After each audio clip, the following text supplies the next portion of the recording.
Hey, RideShare'n Grandpa here. Got my new shirt yesterday. I love it. So, these are things you need to know in order to maximize your efforts when driving for Lyft and Uber. First thing you do before you start your app, when you're ready to start your shift, go to the bathroom. You gotta go to the bathroom, you gotta wash up, you gotta make sure you're clean, you gotta make sure you're ready to go.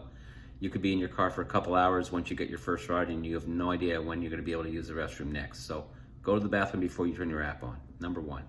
Number two is I fill out my log sheet, right? My starting time, my starting miles.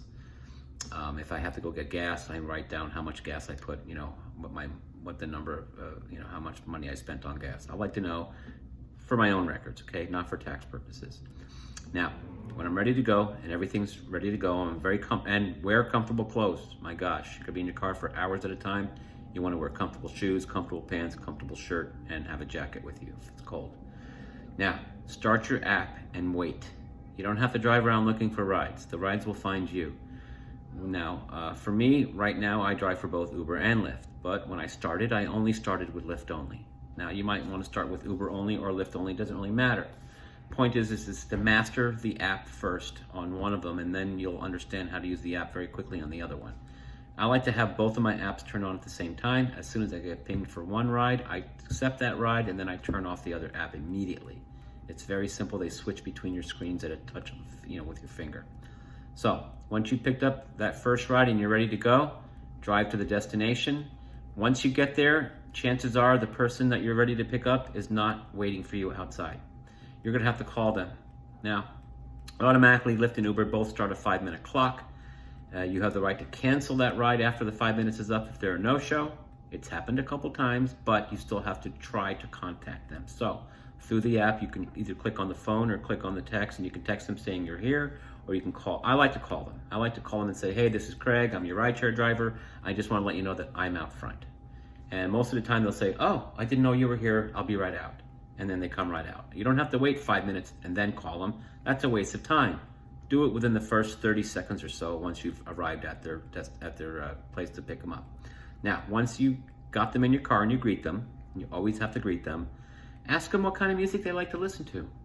Most of the time they're gonna say, I like to listen to anything, but sometimes they'll tell you a specific, and then you can either go to your Pandora, open that app, type in what they like to listen to, or you might already have it in your menu. I have today's hits, classic rock, 1940s music for the older seniors that come in my car, Maroon 5 radio, that's another great one, and so on. So ask them what type of music they like to listen to, and then play it.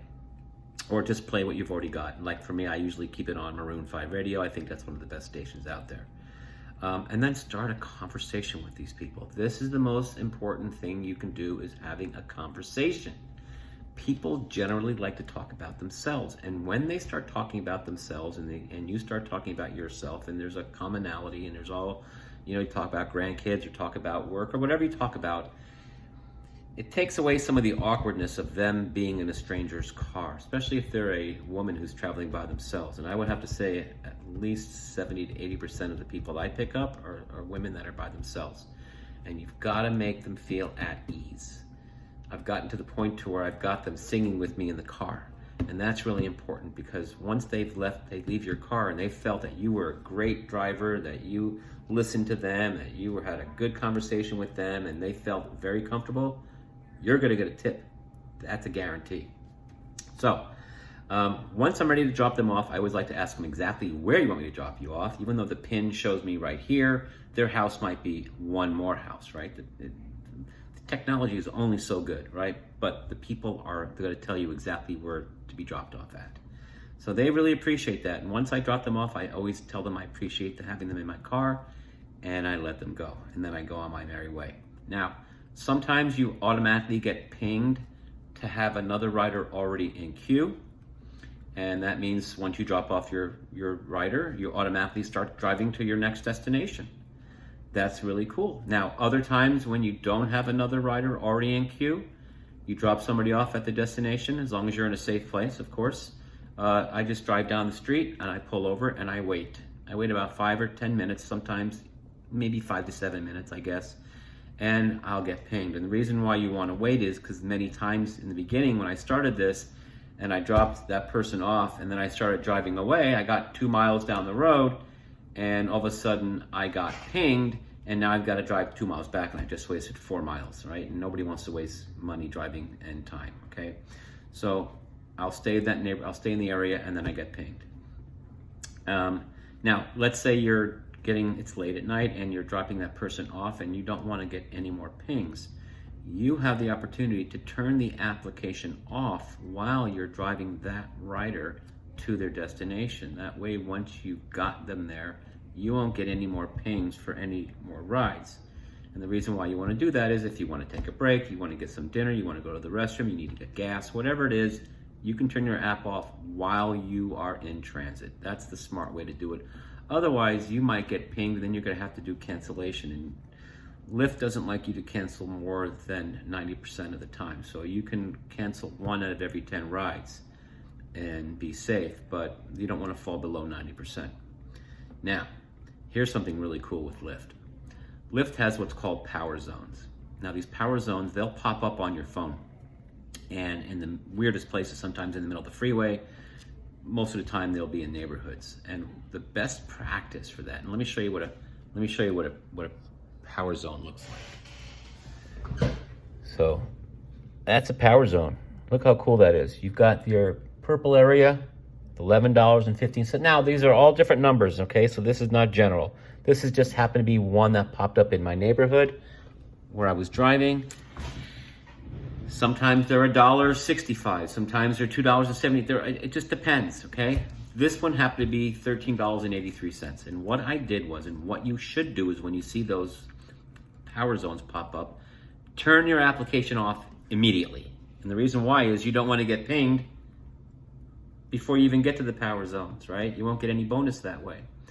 So if your application is on and you drive into the purple area, you'll automatically get a ding-a-ling, and that number will be your minimum bonus. When you drive into the pink area, it's a little higher number, it'll ding-a-ling again, and you'll get that bonus. Now, once you sit in those areas, money starts adding. There's a little plus sign next to this particular 1383, which means that will almost double by the time it maxes out.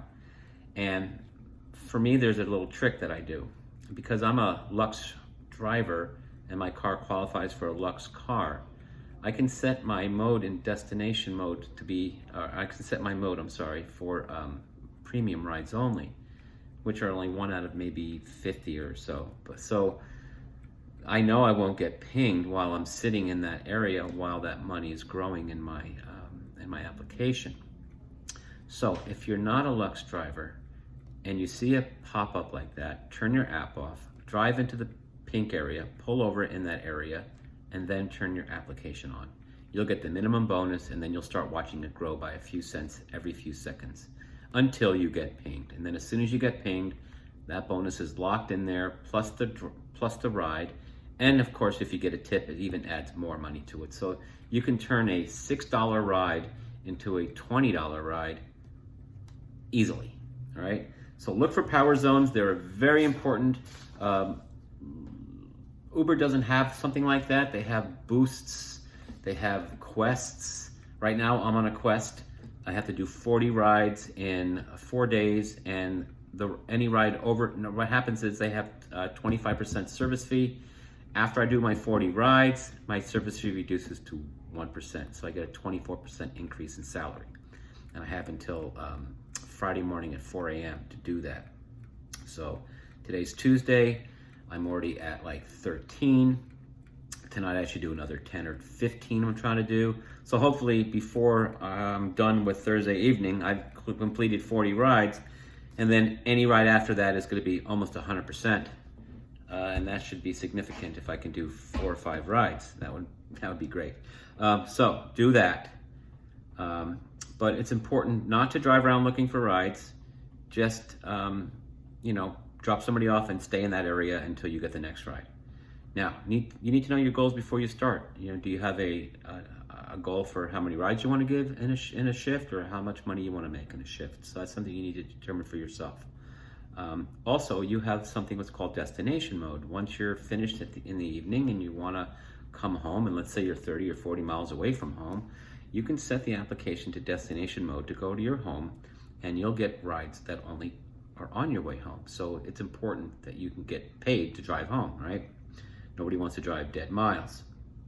So you can also use the destination mode as a time destination. In other words, let's say it's 2 o'clock in the afternoon and you need to be at this particular city at a particular time at night, let's say 7 o'clock. You can set your mode to be 7 p.m. and as it gets closer to 7 p.m. it'll then switch over to destination mode, and it'll give you rides that'll get you to your destination by the time you need to be there. That's also really good. So very important that you utilize these tips and bonuses, because that's what's going to make you money driving for Lyft and Uber. You're not going to make a lot of money just on the application's pay itself.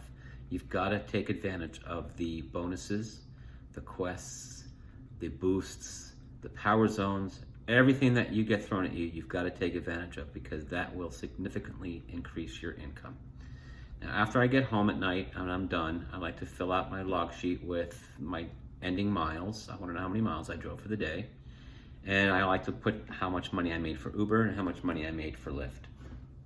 And just, I keep records of everything. It's just that simple. So the best ways to make tips in your car, number one is I have Play Octopus. What's that? Play Octopus is a tablet. It's an Android tablet by a company called Play Octopus. It's preloaded with their games, their trivia games. And it goes on the headrest, faces the back seat, so the rider in the back can start playing on this tablet. And you get paid.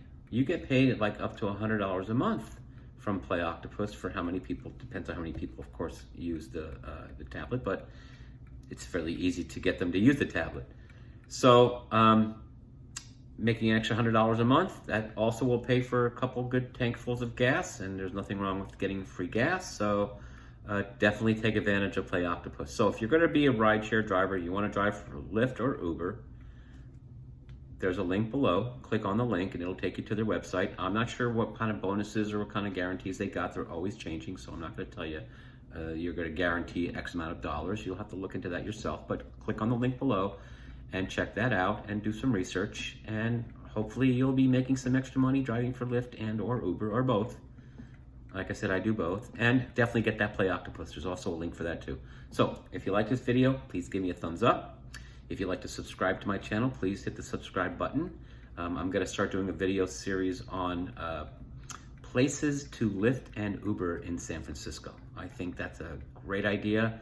I'm out there in the city all the time, and I found neighborhoods and areas that I had no idea even existed. And I got to tell you, San Francisco is one of the most beautiful cities I've ever been to, and I'm falling in love with it right now. So I'd like to share some of my experiences and some of the places that I've seen with you. So I'll start doing that video series very soon. So anyway, this is the RideShare'n Grandpa saying till next time.